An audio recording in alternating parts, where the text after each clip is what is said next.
Cette conférence donc, sur la protection des plantes demain, on va dire les nécessaires adaptations.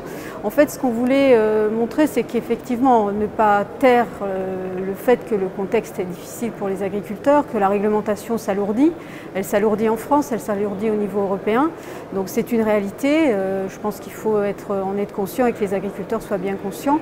Mais on voulait aussi leur faire passer le message qu'il y avait quand même de l'espoir dans la recherche, que d'ailleurs la recherche était en marche, qu'on n'avait pas forcément attendu le lancement du plan pour sortir des résultats. On a vu des résultats de SDP dès 2007, donc ça veut dire qu'on était déjà sur ce type de travaux avant le lancement du plan. SDP, donc, ce sont les stimulateurs de défense des plantes.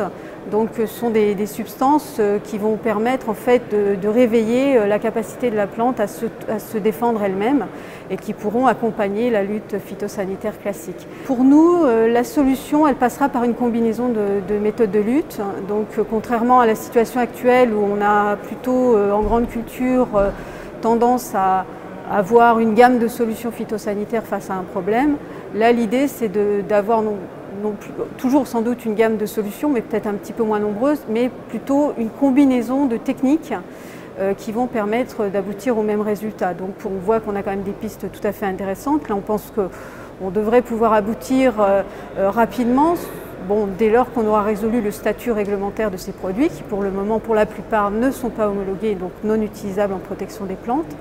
Et puis on travaille la lutte biologique, mais on sait qu'il faut à peu près 10 ans pour mettre au point une lutte biologique efficace sur une culture. Donc c'est du travail de longue haleine à mener avec l'INRA bien évidemment. Donc ça passera aussi par ça. Ça passera par la lutte mécanique qui sera souvent pas toute seule, peut souvent combinée à de la lutte chimique. Donc il y a ici sur la démonstration des outils de défanage mécanique ou thermique qui sont proposés. Donc c'est des pistes bien sûr à poursuivre. On est seulement en train de construire les briques. Donc les éléments, les stimulateurs d'un côté, de la lutte biologique de l'autre, des variétés d'un troisième côté, etc. Donc on construit les briques et l'articulation de toutes ces briques n'est pas encore réellement opérationnelle. Donc c'est difficile de vous répondre, mais ça fait partie de nos préoccupations.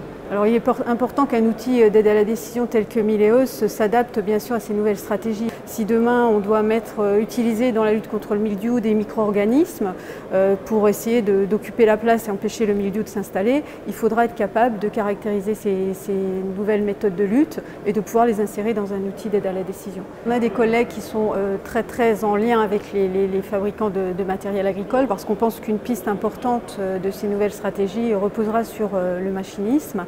Donc aussi bien d'ailleurs au niveau du pulvérisateur, l'amélioration des conditions d'application, il y a encore des efforts à faire, on le voit.